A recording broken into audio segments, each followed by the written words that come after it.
Hello and welcome to Fine is a Four-Letter Word. My guest for this episode is Grant Muller. Grant and I were introduced by a past podcast guest, Mike Pfister, and I, of course, do not have his episode number right here handy, but I will put it in the show notes. Grant, thank you so much for joining me today. Thank you for having me, Lori. It's great to be here. Yeah, let's just jump right into it.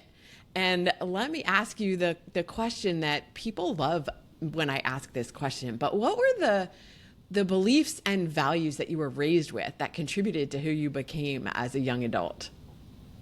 That's a great question. There were a couple. So number one was integrity. Integrity has always been a big thing in my family. And I went on to violate that later in life, but integrity was a huge one. We'll get And to that. yeah, absolutely. And then I would say, values around taking care of others. Making sure that we build community, and that's been a value that has stayed with me for a long time as well. Okay, cool. And so, as you were growing up, like, were you involved in activities that promoted those things? Like, how did you learn that stuff, or how was that transferred to you? I think it came from watching my parents and my grandparents. Rather than it being explicit, it was implicit. So when I was really young, when I was 7, we moved from South Africa to the United States. And later we went back to visit. And on that visit in South Africa, we had 2 weeks of endless barbecues, which is how they love to gather. And it was going to family after family after family after family to reconnect with them. And it was like we were on tour. It was really insane. But it helped me realize and see just how connected my family had been to that culture and to their community. And so in seeing that, and then seeing my parents lean into the community when they need to, or give into the community when they could, really helped inform that sense of community. But it was implicit rather than explicit. Sure, as usually our Yeah, learning is. And even that the makes sense. things Yeah, that are explicit, it's those implicit things that really get buried in the subconscious. Like, absolutely. that's how we get wired. That's how our brains are wired, and those beliefs that then drive us for the rest of our life, we're not even aware. They are just wired in there. That makes so much sense. I like that. Yeah. Yeah. So as you got older, how did that wiring work for you in terms of what it led to as you got older? Well, I went in a different direction pretty quickly. Pretty quick. Okay. Yes. So, although I had that value track in my life, very early on, I learned some other values as well. And again, they were implicit rather than explicit. When we moved to the US in second grade, I had a funny accent. I spoke like a South African.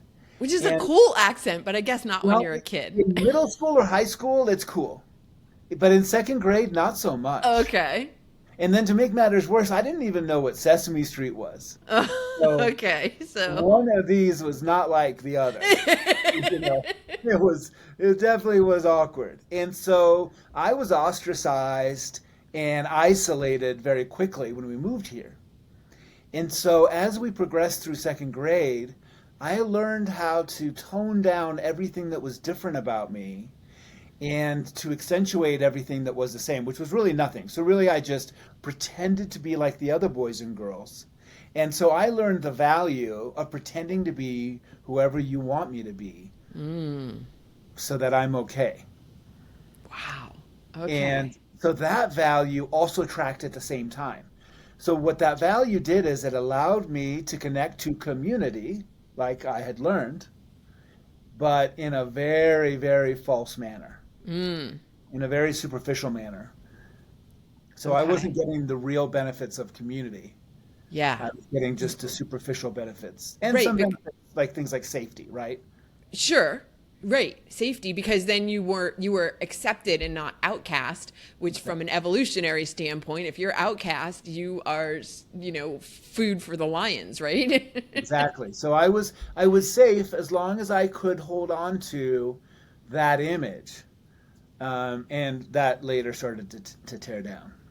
Did you have any siblings? I had a brother and a sister, older brother who was developmentally disabled, and a sister who's 4 years younger. Okay, so And they did not experience the same type of. exactly, exactly. So my brother was already different, but didn't realize it. My sister was young enough that she was just a cutie with a cute accent at that Uh, age, and, uh-huh. and lost it even more quickly than I did.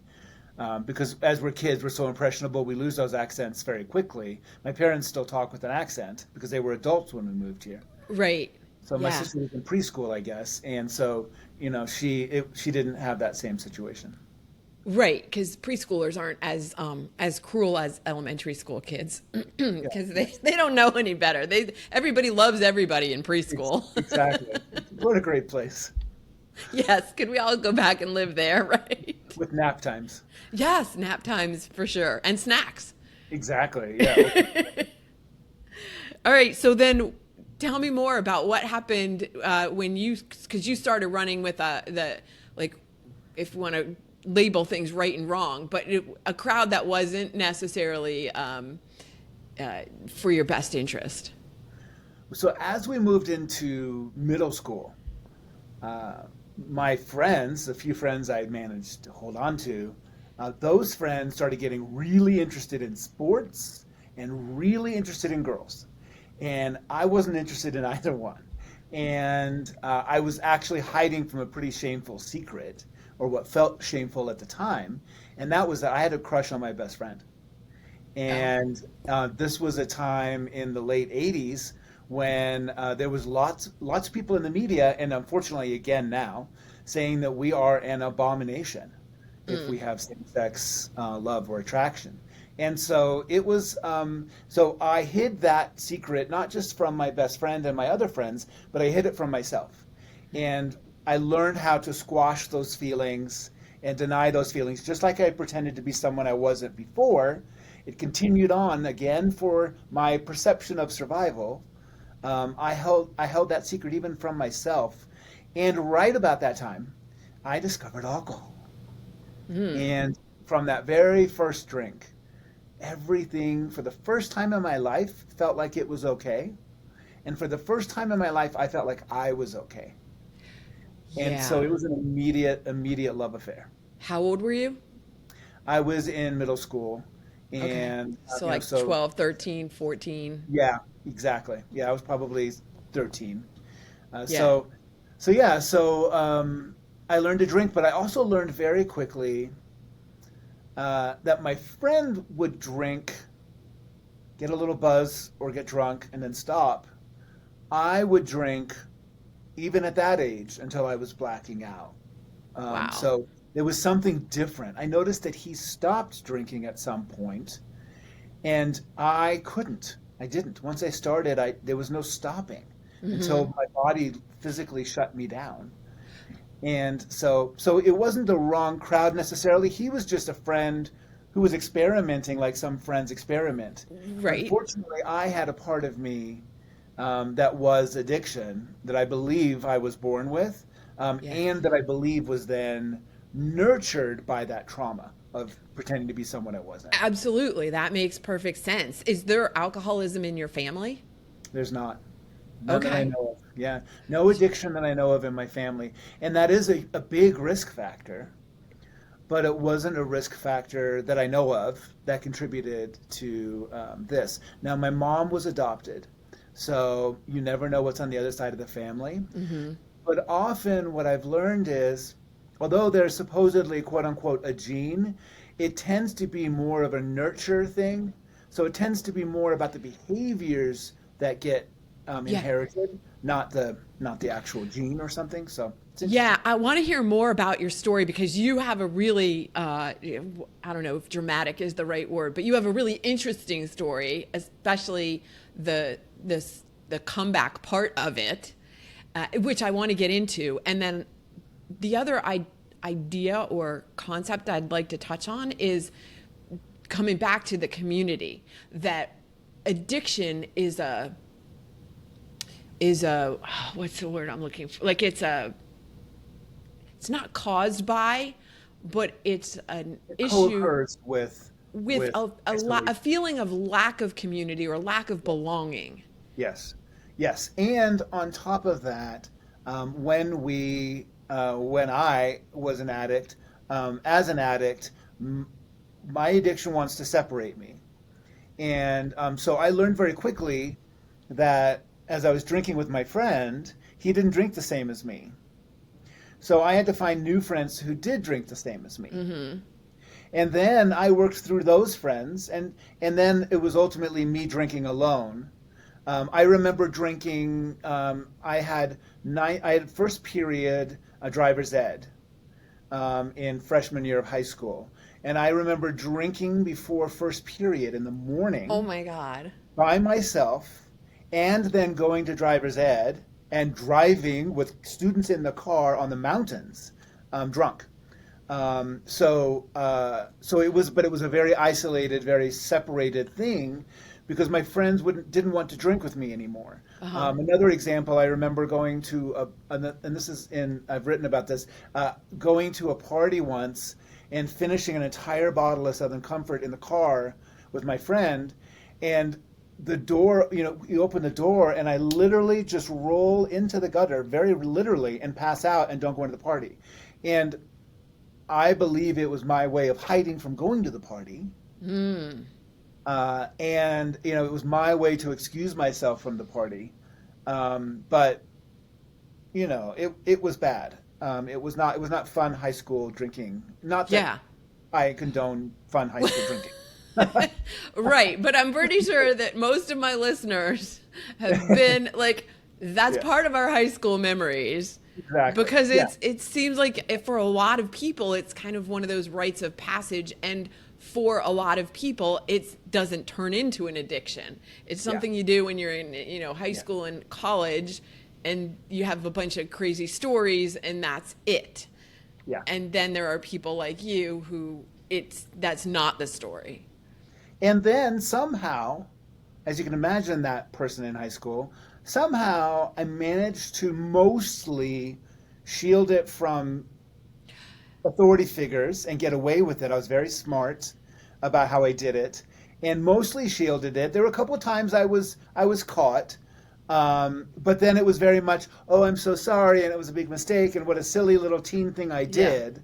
So it was always the very, meanwhile, I'm selling Kodak camera or what do you call them, film canisters of vodka to support my habit to my friends, so I have a whole enterprise so going. You were an entrepreneur at a young age. Very young, yeah, unfortunately. And so I take the big bottle and make it into smaller bottles, and I'd pay someone that lived on the sidewalk outside the liquor store to go in and buy liquor for me. It was a whole thing, but I was pretending to be fine, right? To bring it back to the theme of your podcast, I did a very good job of that. So your parents didn't know? So they didn't know the extent of things. So I would get caught once in a while. I took up smoking cigarettes because they hated that, but it covered the smell of alcohol. That was a little bit more socially acceptable, maybe. So I was very devious. Wow.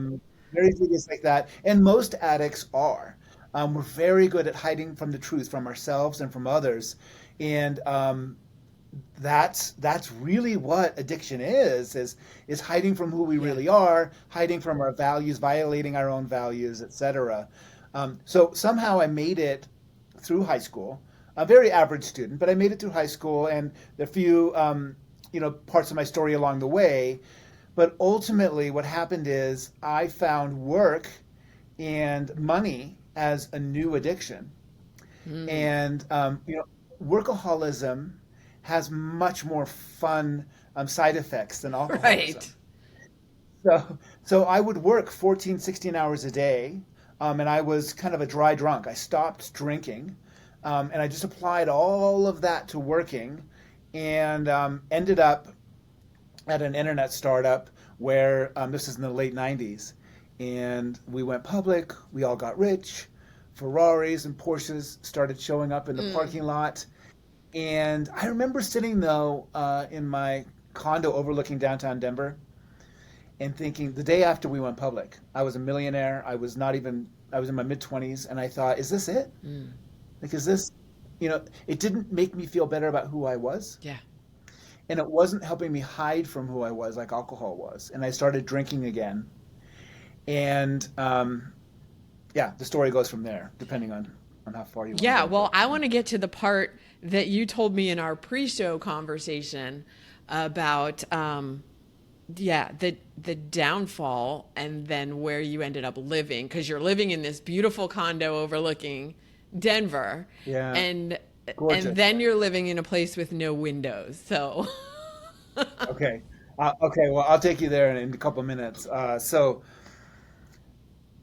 So shortly after I started drinking again and we went public, it was the year 2000. I'm in a hotel room with a friend in San Francisco. We're about to go celebrate New Year's Eve.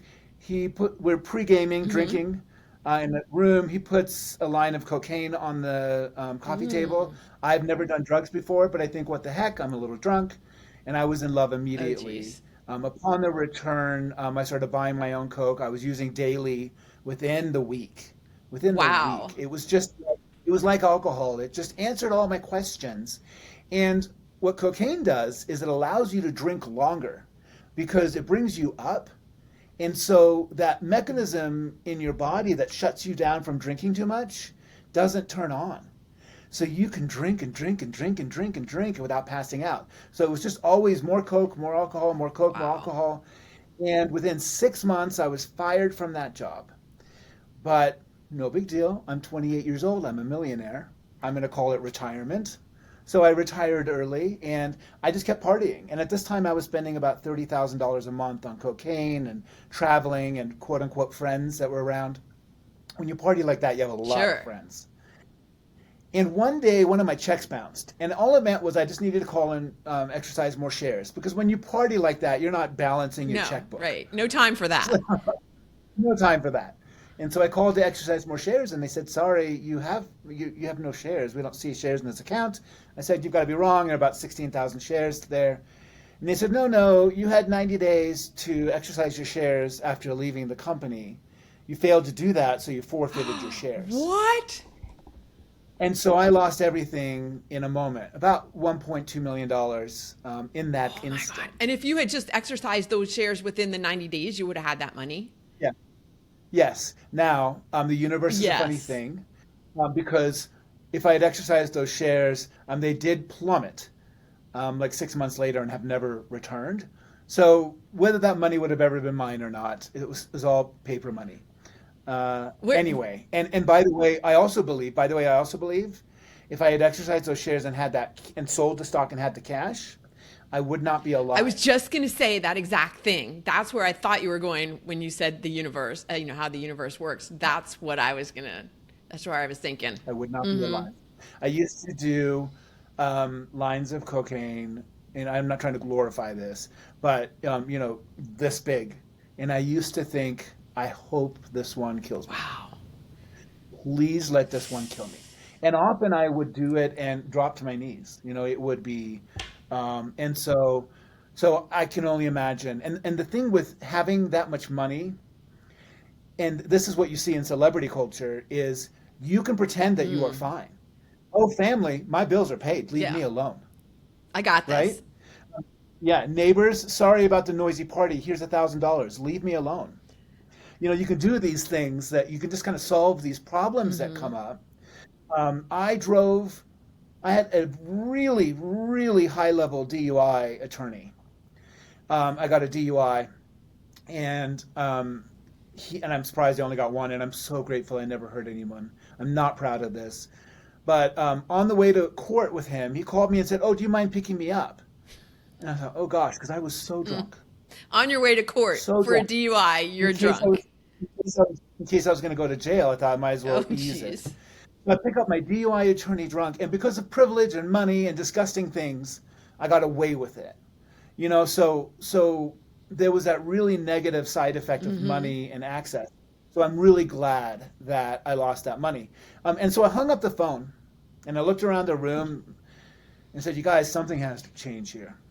It's not okay to continue like this. Clearly, we need to sell the BMW so we can buy more Oh, cars." jeez. And Oh my God. we sold the cars, bought more stuff. The cars were gone within, a day. The Coke was gone within a week, and the friends were gone after Mm. that. And within a few months, I had foreclosed on and had to move out of the place and started couch surfing. And it wasn't long after that I was on the streets. And once in a while, would find a place to stay at a drug dealer's house or whatever, and became a full time drug dealer because like you can't work and switched to even deadlier stuff with like meth, Mm. etc. And sold it because you can't work. You can't go to a job when you've been up for seven Yeah. days. You're just too crazy Right. with it Right. and active, and They you just start to don't have the suspect ability. something. Yeah. And so that was the only job I could have, and that's the job I did. And it got worse and worse and uglier and darker from there. I've only told you the nice, Mm. friendly parts. It got worse. And so then in 2008, long story, of course, but I want to, Well, yeah, I was go going to ahead. say, so 2008, so this is 8 years of living this Yeah, way, and you're still yes, alive. yes, luckily, barely. I don't know. I can look back now and see all of the moments where I shouldn't be alive. I've been held up by gunpoint from rival gang people and drug Mm. people so many times. I've been kidnapped numerous Is this stuff times. all in your Um, book? Because we're going to get to talking about your book. You have this book that you yeah, wrote, and it's all yeah, in there? definitely. I definitely detail some of those stories. The really, honestly, it's the PG-13 stuff in my book, and it's great. To read. It's fun reading or whatever, and it seems dramatic, but it's not. It's not the real Mm. dark stuff. There is stuff that I can't talk about or that just isn't safe for me to put in print. But but yes, I take you to a pretty dark place in the book because I want anybody who's struggling with addiction, and almost as importantly, their family Mm-hmm. members to understand maybe a little bit about why it's not the same thing as mom's Mountain Dew Yeah. addiction. Why there is it's not it's there's something different, and I want them to understand why can't my person stop, and I hope that they read the book and understand that just a I little bit. have someone in mind who needs to read this book. And I'm sure Yeah, everybody good. listening has someone in mind, but I know exactly who I'm buying this book for one thing. Oh, I'm glad, and I hope it serves them, and that's where my heart is in the book. But in Yep. 2008, um, for this, I raised my hand and I said, "Mom," I called my mom, who I had blocked from my life for her protection, and I said, "Please come and get me. I'm done." She came and got me. It didn't work out that time. Long story, which is in the book. But then the second time, a few months later, I said, "Come and get me." She came and got me. I had a 4 year prison sentence that had been suspended and given Mm. probation, but I was in violation of my probation. And the day before I turned myself into probation, they had taken away that suspension, and I was supposed to go to prison for 4 years. My sister had been advocating for me and had a bed waiting at a rehab clinic, and I got to go to rehab instead of Mm. prison. And the reason I got to go to rehab instead of prison has nothing to do with me. It has to do with the fact that I had a sister who had the means to advocate for me all Yeah. day. I had a family to say, yes, we will take Yeah. him in and make sure he gets to Yeah. rehab. I had privilege like Yeah. crazy. Like I'm getting like people aren't watching this, they're listening to it, but I'm getting tears because I can feel the emotion and the just the you are here for a reason, Yeah. obviously. And it's just I it's appreciate I very appreciate that. I appreciate this is and I crazy love seeing I emotional love for see me here. well, I love seeing the Ah, tears, and but the message is here that uh, I want people to see the privilege of my Yeah, story. that it's not lost on you that you had It's, amazing yeah, I opportunity that was, a lot of people do not have access to. yeah, and I have friends who didn't have that same access and who are dead or who are in prison or still on the streets Yeah. today. And so now after that, I applied myself and I was willing to do whatever it takes to get and stay clean and Yeah. sober. And I'm very proud of myself for applying myself. But I have had, and we're going back to the community values Yeah. now. I have a community. Right. I have what I believe is a higher power. My higher power is Yeah. love. I had a community in rehab and I had a community in 12-step programs after that. And I've built a community of friends and business associates and people I love all over the world that help me stay clean today, that help me show up today. So it's, I can't, we can is what we say in Yeah. recovery. And part of Top of Heart is about going from me to we. So now I get to make a ton of money again, just like before. I love Yeah. money. It's a beautiful thing. Absolutely. It's an Nothing wrong energy. with it. But it's just like those drugs and alcohol. It will take who we are and it will amplify it. Yes. And so before in my life, it amplified a greedy, selfish, troubled human being. And now I'm hoping it amplifies someone who wants to serve and who wants to be love and share love and help lift others up. Yeah. Oh my gosh, that's so beautiful. That, yeah, I mean, that's like the hero's journey that every Hollywood movie is about, right? And all the books and they teach you in marketing about talking about the hero's Yeah. journey when you're helping somebody. You take them from where they are, and it's the whole story arc. And then look at Donald Miller's Story Right. Brand, if you know that Yes. book, right? One of my favorites. Well, it wasn't a guide, it wasn't a Yoda, it was many guides. But my 12-step sponsor is probably as close to my guide, but there have been so many mentors along the Yeah. way, and so I think if we're open to if we're open to Yeah. help and we're open to staying humble, those mentors will appear. Was it when you were in recovery that you found the courage, if that's the right word, to be who you are? Great question. So I was in recovery, going to the meetings, and we share in those meetings about what's going on with us. And I was sharing things like what a big deal I was, how much I was selling. Oh man, I was moving a lot of weight on the streets. I had crews allegedly stealing cars from me. I was this deal. I was running with the big dogs. And it was full of what we call junkie pride. So proud of how bad I was. And I've always been driven to be significant in some way. And so I wanted to be significant.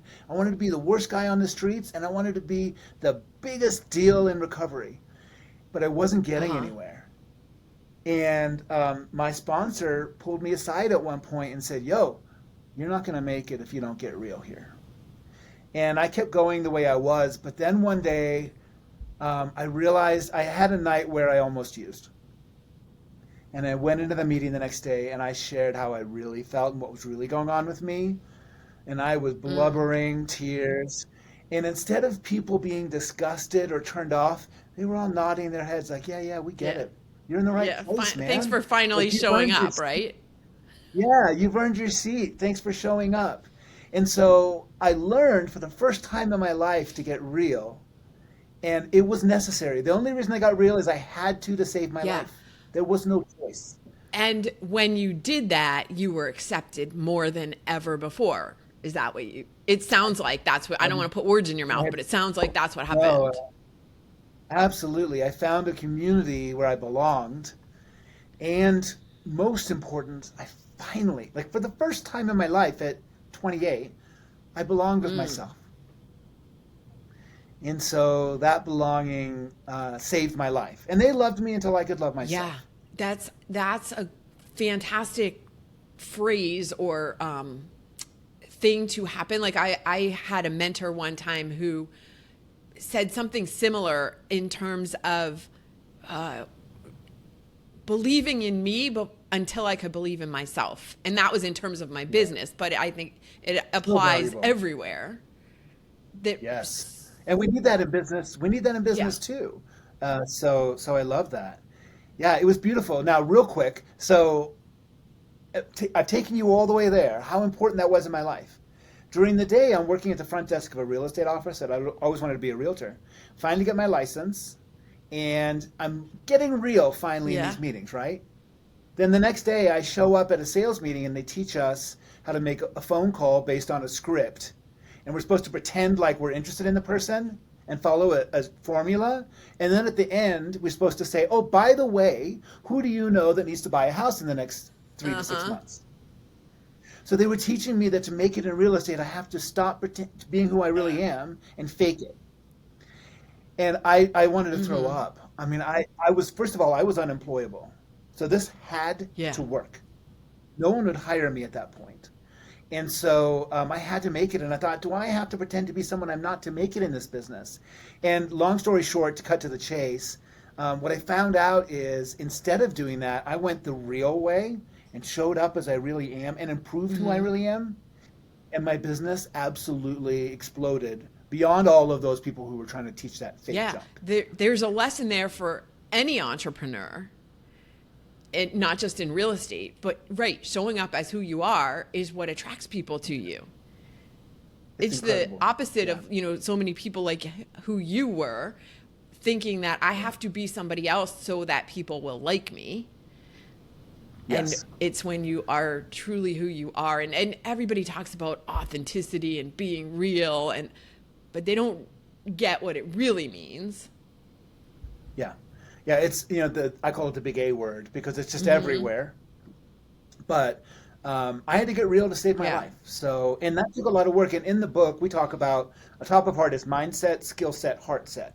And the big part of the mindset is around getting real, being who you really are, and being okay with that and showing up that way. But here's the thing. If you're just real, but you're not happy with who you really are, or you're not moving at a level you're proud of, then it's not going to be enough in business. Yeah. So skill set is around creating that excellence, right? And I've seen you, the way you run through your processes, just being engaged with you, I can see you understand that.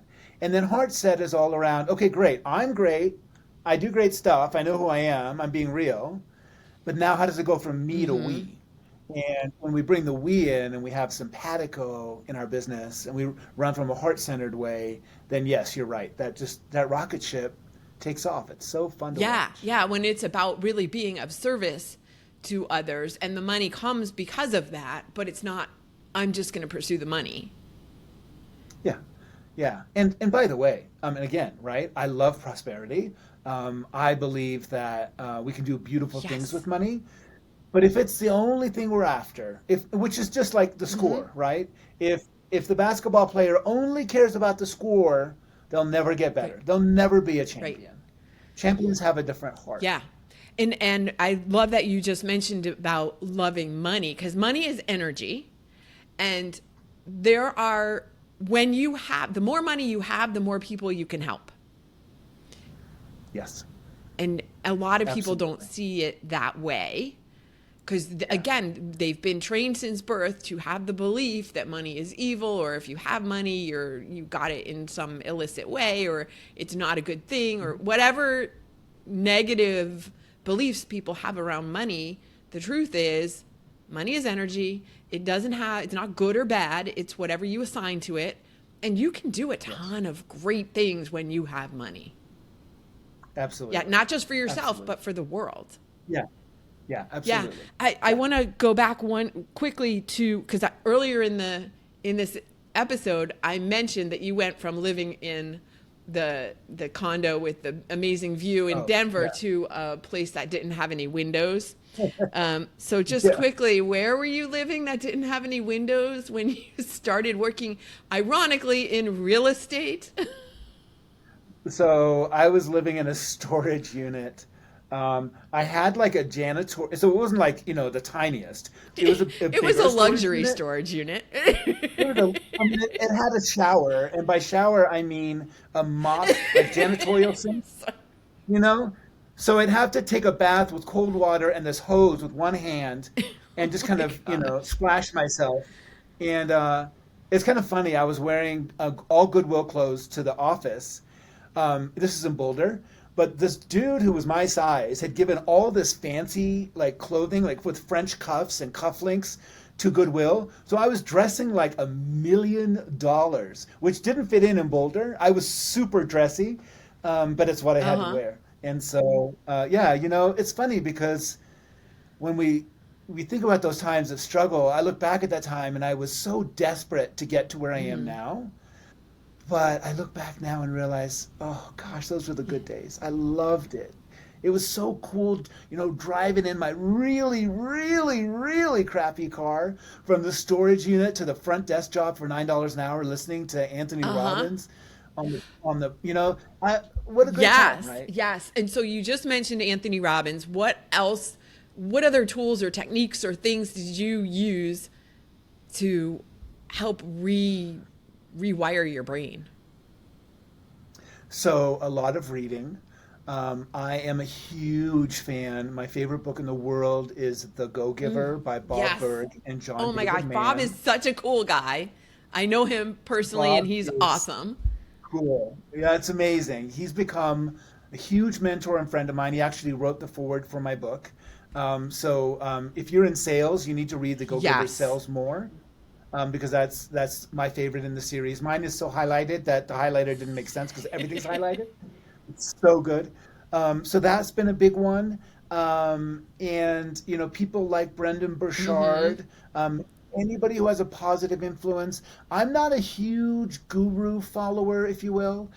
For me, what's really worked better than anything else has been to find coaches who have what I Mm-hmm. want, whether that is joy, peace, love, Yep. money, fitness, and hire them. So at any given time, I have 4 or 5 coaches I'm working with, and I'm a huge believer in that. That's why I ended up becoming a high performance coach with under Brendan Burchard's High Performance Yeah. Institute. And I should say very specifically, I do not work for him. Y- It's a certification he Right. offers. Um, but what I realized is we can have the right hearts and be who we really are, but if we don't have the habits to show up as we need to, then it doesn't make any difference. So that's why the high performance I coaching. love it. That is, I'm familiar with it. And yes, it's a Oh, cool. great, Yeah. great program. So, Yeah. yeah. All right. Wow. You have taken us on this like wild ride. Isn't there a book, like a kid's book, somebody's wild ride? I don't know. Maybe. I I don't don't have any know. kids, so I'm trying to think. I know Sounds like I've it would be a heard of good it. one. Yeah. Yeah, so Yeah. like Uncle I Uncle like that. Tim's Wild Ride. That's not it, but it's something like that. Anyway, um, That's good. our friend Grant's Wild Ride. We'll just call it that. Yeah, there you go. There you go. You should have called your book that. Instead, what is There it? you go. So I what is like your it. book called? It's called Top of Heart. Top of heart. Yeah, and it's about going from top of mind to top of heart. So top of mind is great. Know, like, trust is important, but we need to go further. We don't go far enough. And top of mind is simply about creating real, genuine, human, emotional connections with our clients and everyone we Yeah. meet. Awesome. All right. So before I ask you where people can find your book and find you if they want to continue the conversation, I got to ask you because you have a great, fantastic, amazing, positive energy. What is the song that you listen to when you need even more energy? What's your hype song? Stevie Nicks, Edge of Ooh, 17. that's a good one. No one's mentioned that one before. I am a very obsessed Stevie Nicks fan. I mean, I won't even go into how How obsessed many I am. concerts have you been And to? oh, anything that comes, anything. I'm going to see her in December in Palm Okay. Springs, um, and always the best seats. She's unbelievable, and another great comeback story. She had some incredible darkness in her life. Anyway, Edge of 17 just gets me going every time when those guitars come in. The very beginning, Waddy Wachtel, her longtime guitarist, starts going dun dun dun dun dun dun. Oh, it's just gets me going every I single love it. time. I'll put a link to that in the show notes. And then Yes. now, how can people reach out to you if they want to continue a conversation with you? So it's easy to find me at grantmuller.com, grantmuller.com. You can learn about my coaching there. The book is there. All things Grant are right Awesome. I will put a link to that in the show notes as well. Thank you so much for joining me. I feel so honored to have made this connection with you. Oh, and I love that I've made this connection with you. And if you think about it, what's so interesting is I just mentioned what a big influence Bob Berg has been in my life. I met Mike through Bob, and now I've met you through that connection. So it's just incredible when you have these top of heart relationships, how they build from there. I'm so grateful to have known this opportunity with you. Yes. Thank you so much for joining me today on Fine is a Four-Letter Word.